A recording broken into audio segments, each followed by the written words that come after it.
É verão de 1999. Praia do Cassino, noites quentes, férias. Uma fileira de carros com casais apaixonados, aproveitando a noite para namorar. Um litoral tranquilo, pouco movimentado, seguro. Mas o que ninguém ainda sabe é que um maníaco foi solto há poucos meses e ele está atrás de vítimas. Em dias, o sossego da praia, o barulho das ondas, será substituído pelo medo e pelos barulhos de tiros ecoando. O episódio de hoje é o caso maníaco do cassino. Oi pessoas, tudo bom? Primeiramente, sejam bem-vindos. Meu nome é Gisele e esse é o Sob Investigação. Para não perder o costume, vamos começar com os recados de sempre. Considere se tornar um apoiador deste podcast. Para se tornar um apoiador, é só acessar o Aurelo e escolher um dos 4 níveis disponíveis. Eles começam com R$3. Na Aurelo, você não ajuda só quando apoia não. Cada vez que você reproduz um episódio pelo aplicativo ou pelo site, eles remuneram a gente simbolicamente. É bem pouquinho, mas atualmente é a única plataforma que incentiva os podcasts financeiramente. Se você não pode se comprometer mensalmente com o apoio, aqui na descrição desse episódio tem um Pix do Sob Investigação. Você pode contribuir com qualquer valor, qualquer um. E siga a gente lá nas redes sociais, tanto no Instagram quanto no Twitter. Aqui na descrição tem o link direto. Caso alguém citado nesse episódio queira, por qualquer motivo, entrar em contato, envie um e-mail para sobinvestigação@gmail.com. Sob investigação, sem C cedilha, sem o tio e com 2 O. Agora, bora para mais um caso? A Praia do Cassino fica na cidade de Rio Grande, no estado do Rio Grande do Sul. Ela já foi considerada a mais longa praia do mundo, com incríveis 254 quilômetros de extensão. Ela vai do Rio Grande até o Chuí, que é o ponto mais extremo do país, né? Quem nunca ouviu aquela do Oiapoque ao Chuí? Então, esse Chuí. No verão, a Praia do Cassino lota, ela enche. Como os carros conseguem chegar até bem próximo à água, é super comum ver inúmeros carros bem na beira da praia, aproveitando ali o dia, um fim de tarde.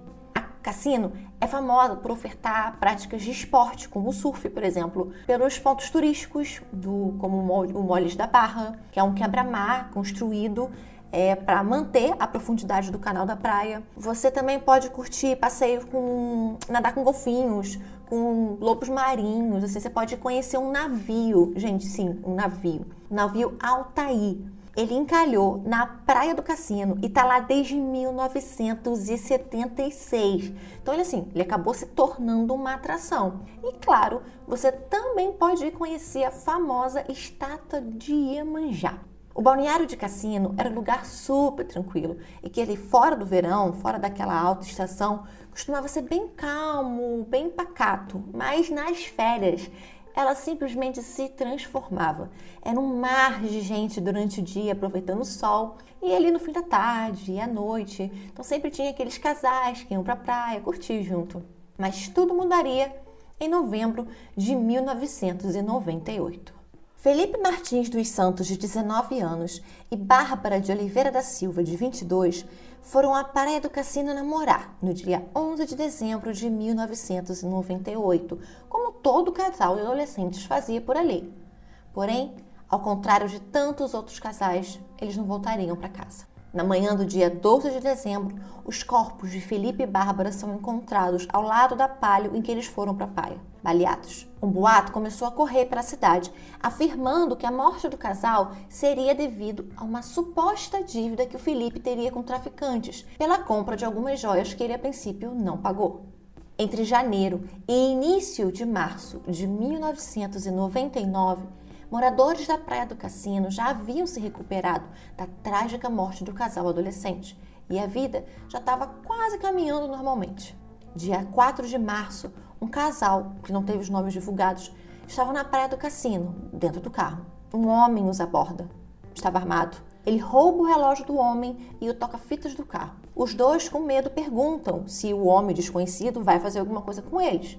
Nisso o homem responde: "Não estou afim de matar hoje." Ele amarra o casal e vai embora. A 80 quilômetros dali, na Praia do Totó, em Pelotas, somente dias depois, outro casal está na praia, namorando, dentro do carro. Ana Maria Soares, de 31 anos, e Márcio Olímpio, de 30. No dia 10 de março, seus corpos são encontrados na praia, baleados. A polícia, a princípio, acredita que o crime havia sido praticado por mais de uma pessoa. O delegado, Adilson Manzin, declarou que os vestígios encontrados no local do crime davam a entender que se tratava de um crime com participantes. 13 pessoas, segundo reportagem da cobertura do caso do jornal Agora, foram presas suspeitas de estarem envolvidas no assassinato do casal. Tino Rogério Moura, conhecido pelo apelido de Muralha, se entregou na delegacia em Pelotas, pedindo garantia de vida. Ele era suspeito de ter participado dos homicídios de Ana Maria e Márcio. Outros também foram presos. Flávio Agostinho Leonor, conhecido como Boy, suspeito de ter feito os disparos. Charles Barbosa, Robson da Silva e até um policial militar chamado Gladiomar e Anderson Ferraz, que ainda, segundo a mesma reportagem do jornal Agora, chegou a detalhar o crime e contar passo a passo de cada participante. Ainda em março, na Praia do Cassino, Patrick de Castro Almeida, de 18 anos, e Brenda Nascimento Graebin, de 14, estavam deitados na areia da praia. Não tinham carro e nem estavam dentro de nenhum. Os dois foram atacados repetidamente. Patrick foi baleado na nuca. Brenda foi violentada e também baleada na nuca. Mas Brenda não estava morta. Enquanto o homem estava perto, ela fingiu estar morta. Quando os dois foram encontrados, Brenda foi resgatada. Ela sobreviveu ao ataque, mas ficou tetraplégica. Ela foi transferida para o Hospital Sara Kubitschek, em Brasília, uma da rede de hospitais do Sara, especializada em tratamento de vítimas de politraumatismos ou com problemas motores, com ótimos resultados nas suas reabilitações. No fim daquele mês de março, Silvio Luiz Kleinbler e Bias, um vendedor de livros de 36 anos, casado, e que estava no Rio Grande a trabalho. Ele conheceu Adriana Nogueira Simões, de 28 anos, no dia 25. No dia seguinte, eles foram juntos à Praia do Cassino, no Corsa Bordeaux de Silvio. Eles começaram a se relacionar, de acordo com as reportagens. O clima entre eles esquentou bastante. E ali, enquanto eles estavam distraídos, um homem surgiu apontando uma Taurus 7.65 para eles, dizendo ser policial. O homem ordenou que eles colocassem as roupas, mas ao invés de também pedir para que eles saíssem do carro para serem averiguados, ele entrou no carro pela porta de trás, ainda apontando uma arma para a cabeça do Silvio. Com certeza aquela não era uma abordagem policial. Silvio, com medo, tenta observar ali o homem, que estava ali atrás do carro dele, apontando uma arma para ele pelo retrovisor do carro. Irritado, o homem acabou estilhaçando o retrovisor e mandando que o Silvio dirigisse até uma estrada de terra que ele estava indicando. Na estrada de terra, assim que eles chegaram, o homem amarrou o Silvio com o cadarço do sapato e colocou ele no porta-malas. O homem assume o volante do carro e volta para a praia. Chegando na praia, ele exige que a Adriana saia do carro e se deite na areia com o rosto virado para baixo. Ele retira o Silvio do porta-malas e também coloca ele deitado ao lado da Adriana, na mesma posição. Os dois começam a implorar pelas suas vidas, mas é inútil. Silvio é assassinado com 3 tiros na nuca, Adriana com 2 tiros. Os corpos foram encontrados por um pescador. Desde novembro de 1998, quando Vitor Hugo Vitola, de 51 anos, e Dacila Vitola, de 49, professores da Universidade Federal do Rio Grande, foram encontrados junto à empregada, degolados em casa, a polícia vinha investigando e tentando conectar esses crimes, mas sem notar similaridades entre eles, sem perceber que talvez a polícia pudesse estar de frente com um assassinato, assim, cometidos por um serial killer. Que inclusive era um termo que até ali naquela década, no final dos anos 90, ainda era muito pouco conhecido, assim, não era como hoje, que todo mundo sabe o que significa. Tanto Brenda quanto o casal que foi assaltado na Praia do Cassino, eles deram descrições de como o suspeito seria, inclusive falando de uma tatuagem de dragão e que tinha alguma coisa escrita nele. Tinha escrito Vietnã, com a escrita errada, assim, em vez de ser um T mudo, de ser V-I-E-T-N-A, com o tio. Não, vinha escrito V-I-E-T-I-N-A, com o tio. Com o retrato falado em mãos, a polícia, em 1º de maio de 1999, prende Paulo Sérgio Guimarães, o Titica. Gente, sério. Olha, cada apelido, cada alcunha que essas pessoas têm, que gente não tem, olha, sério, não tem como, é cada um pior do que o outro. E quem era o Titica? Além de uma pessoa com um péssimo apelido. Paulo Sérgio, ele nasceu em 1971, ali mesmo perto da praia do Cassino. Ele era fã dos filmes do Rambo, chegava a se vestir como ele, com faixa na cabeça e calça camuflada e tudo. A sua família era extremamente desestruturada. A mãe o batia constantemente. Quando ele tinha 5 anos, ela foi embora de casa, deixando todos os filhos para trás. O pai morreu de câncer quando ele completou 7 anos. Ele e os 3 irmãos foram enviados para um internato, mas ele só ficou lá por 2 anos. Não estudou, não sabia escrever nem seu nome direito. Se viciou em exercícios físicos. Não bebia, não usava drogas, sempre visitava a mãe, sempre visitava a avó e algumas vezes chegou a distribuir balas para as crianças do bairro. Estranho, né? Sem ser em época de São Cosme e Damião. Esquisito, né? Quando ele era adolescente, ele trabalhou como engraxate, depois virou pescador. Ele começou a roubar coisas de pouco valor ainda na adolescência. Já adulto, foi pego furtando um rádio e uma bússola de um barco. Um pouco depois, ele atirou num homem que o flagrou e o denunciou, Manuel Jovita Vieira, bem na barriga. Ele foi condenado por essa tentativa de homicídio, ficando 7 anos preso na Penitenciária Estadual do Rio Grande, a PERG. No final de novembro de 1998, ele foi solto. Os assassinatos na Praia do Cassino começaram em dezembro de 1998 e se estenderam até março de 1999. Assim que foi detido, o Paulo Sérgio negou sequer saber dos crimes e de estar envolvido de qualquer forma. O seu álibi era estar em alto mar, trabalhando. Mas o que ele não esperava é que o dono do barco que ele alegou estar trabalhando negou tudo.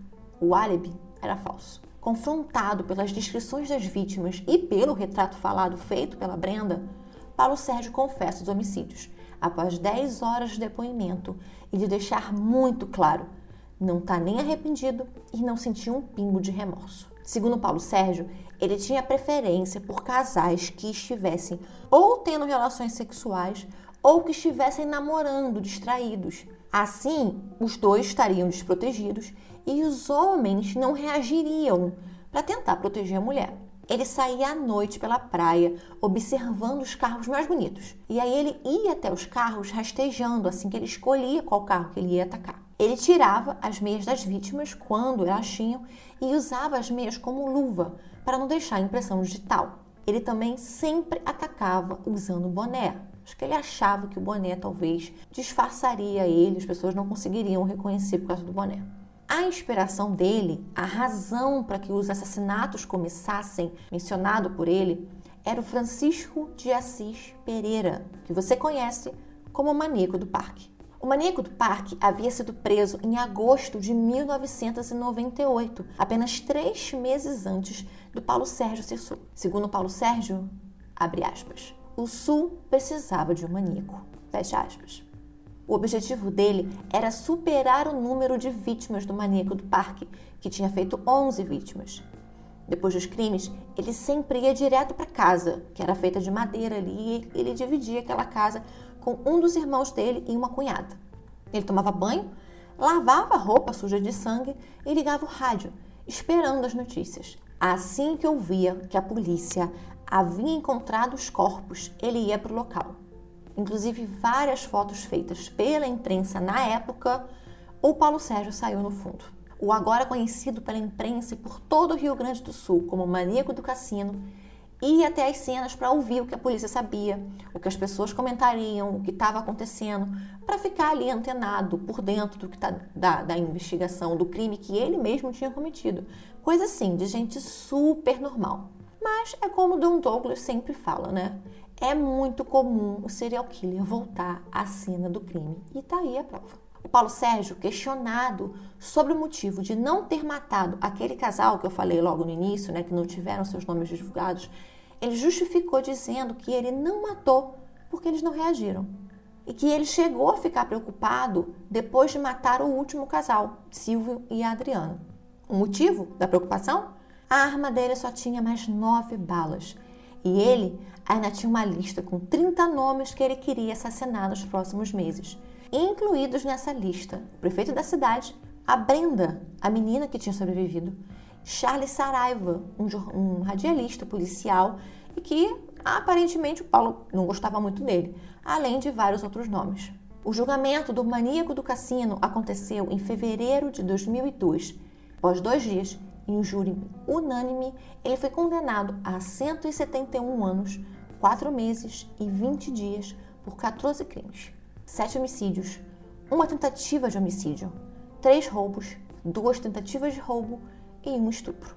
Um laudo do Instituto Psiquiátrico Forense indicou que o Paulo Sérgio era semi-imputável e que possuía transtorno de personalidade antissocial, também conhecido como sociopatia.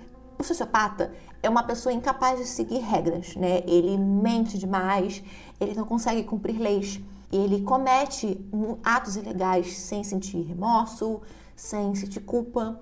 Eles são pessoas extremamente manipuladoras, impulsivas e podem até ser violentas. Apesar do laudo de semi-imputabilidade, que atesta a não completa ciência dos seus atos durante os crimes, sua pena foi aumentada para 184 anos e 10 meses. Ele foi encaminhado para cumprir a pena na penitenciária de alta segurança de Charqueadas, a PASC. Em 2007, ele pediu transferência da PASC para a PERG, onde ele já tinha sido preso.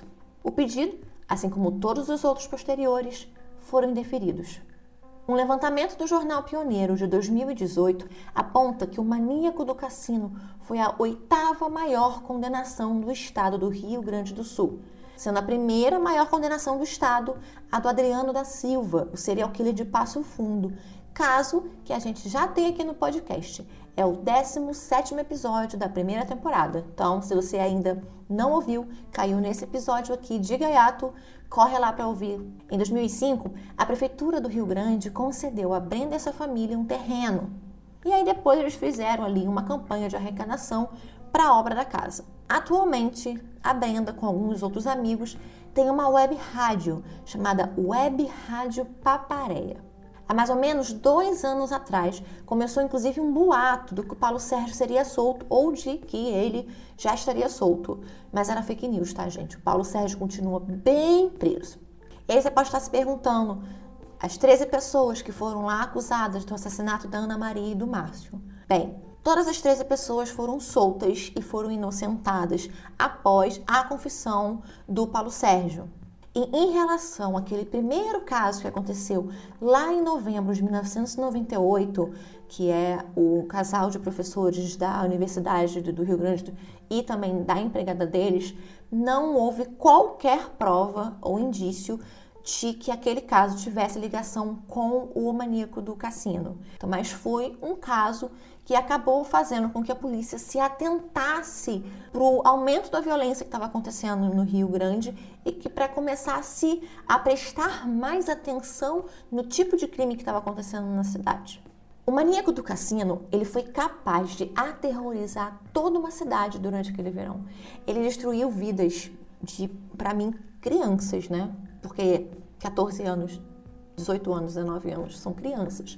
Então ele destruiu famílias, ele destruiu vidas e o nível de falta de empatia e de distanciamento dele do caso, principalmente o fato dele voltar no local do crime, né, e dele prestar atenção, inclusive, em qual momento ele deveria voltar na cena do crime para prestar atenção no que estava acontecendo.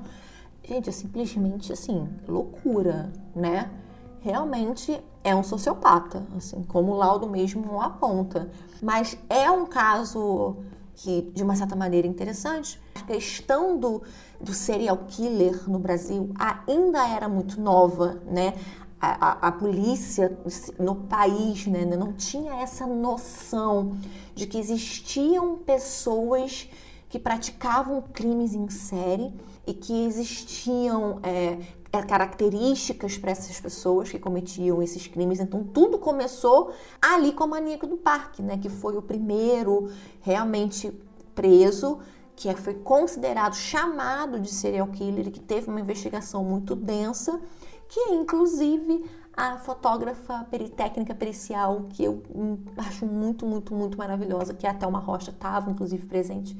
ela participou desse caso na perícia de local da morte quando encontraram o corpo da Selma.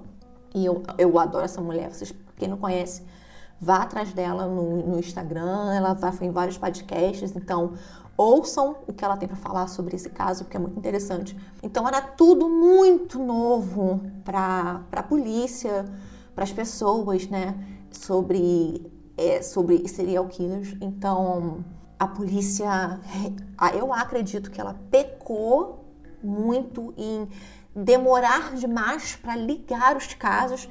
É óbvio que hoje, a gente sabendo quem foi, sabendo como aconteceu, a gente tem uma facilidade muito grande em ligar os pontos, porque a gente sempre vendo depois de fora, a nossa visão consegue ser muito mais clara, obviamente, né? Quem está dentro do problema sempre tem dificuldade em enxergar o problema, isso aí é comum, normal. Então ainda era realmente uma coisa muito nova. Era numa cidade, na época ainda muito pequena, uma cidade de interior, né? Não é bem de interior, mas considerada, né? Então era uma cidade muito calma, com índices baixos de violência.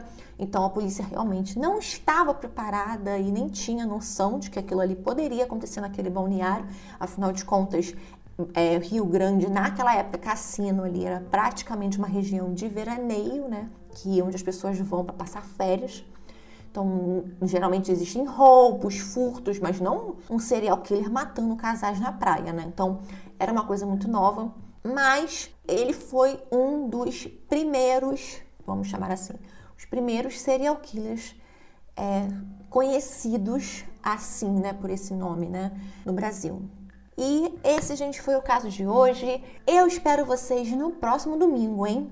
Assim que vocês estiverem ouvindo esse episódio, já vai estar lá no blog disponível esse roteiro, todas as fontes que eu usei para fazer esse roteiro e também todas as fotos do caso. As fotos também já vão estar disponíveis lá no nosso Instagram. É só lá seguir, @sobinvestigação. Vejo vocês no próximo domingo e beijos!